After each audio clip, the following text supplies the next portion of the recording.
Sempat masuk jero daftar pencarian uang, Anton, begal sadis yang sudah meresahkan warga Palembang, diringkus unit reskrim Polsek Seberang Ulus 1 Palembang di tempat persembunyiannya.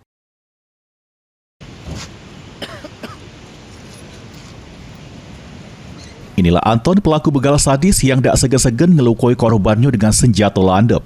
Cuma bisa tertunduk lesu pas diringkus unit reskrim Polsek Seberang Ulus 1 Palembang di tempat persembunyiannya. Aksi terakhir pelaku terjadi di Jalan Bungaran 5, Kelurahan 8 Ulu, sehingga ngebuat korban ngalami luka tuja di beberapa bagian badan hingga rainya.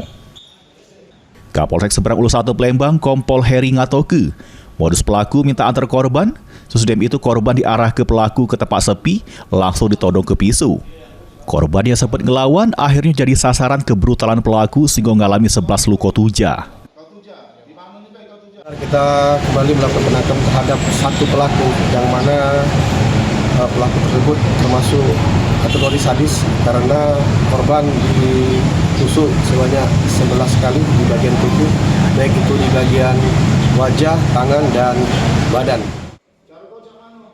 Atas perbuatannya, pelaku terancam pidana penjara paling lama 12 tahun. Heru Wahyudi, PAL TV.